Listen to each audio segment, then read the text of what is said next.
Three tips for lifters who like to train early in the morning. So I was talking to one of my lifters the other day who typically trains somewhere between 5:30 and 7 a.m. And she was having a hard time kind of getting going, getting in there into her routine. And a couple of things that we talked about that could help her, I think are applicable to anybody who likes to lift early in the morning, anybody who needs to lift before they go to work, before they drop their kids off at school, whatever it is. And the first thing is to eat something. I think it's very, very common for people who lift early in the morning to lift fasted without having eaten anything since waking up. I think that's a bad idea.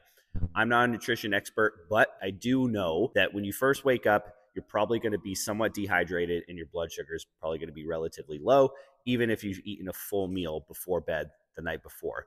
And if you haven't consumed any food in 6 to 8 hours, there's a good chance that you're not going to perform as well as you would if you do eat something.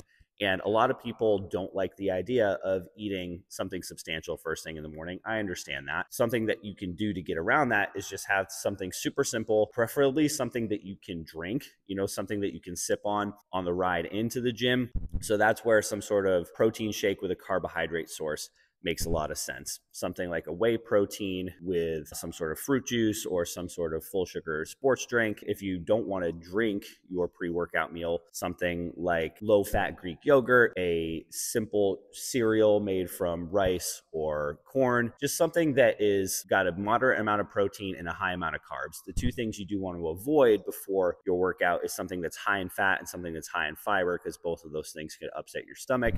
It's going to be hard to train if you've got a tummy ache. Just make sure you eat something. Even if you don't feel like eating something, I promise that your workouts are going to be a lot more effective if you do. Number two, make sure that you do something to raise your core temperature. So in order to fall asleep, your core temperature has to drop a little bit, not a lot, but some. And we know that everything that has to happen enzymatically when you exercise requires a raise in core temperature, especially if you live in the Northeast like us during the winter months. It's really cold in the morning. Make sure that you're bundling up, you're wearing enough layers to keep yourself warm. If you have time, hop in a hot shower, even just for a couple of minutes to help raise your core temperature, blast the heat in your car.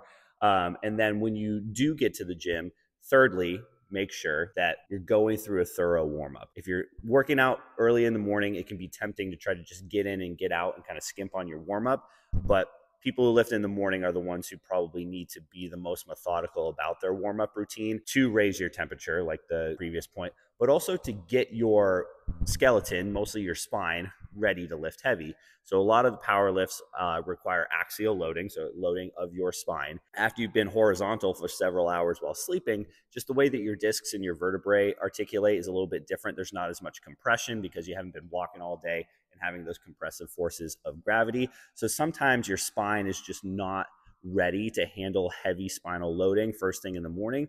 So going through a good warm-up can help mitigate that. If you like to do your soft tissue work, you like to do your foam rolling, certainly do that. We like to use some simple positional breathing drills and full body stretches to kind of help position the rib cage and the pelvis and the spine the way that people need to when they lift heavy.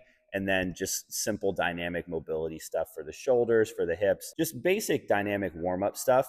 But just make sure you don't skip it. That's all. It can be really tempting to roll into the gym and just try to get right under the bar because you're in a time crunch before work. But if you're lifting first thing in the morning, take that extra time, wake up 5 to 10 minutes earlier to make sure that you can get a thorough warm up in. So if you lift first thing in the morning, those three tips: make sure you eat, make sure you raise your core temperature, and make sure you go through a thorough warm up, and that can improve the quality of your early morning lifts.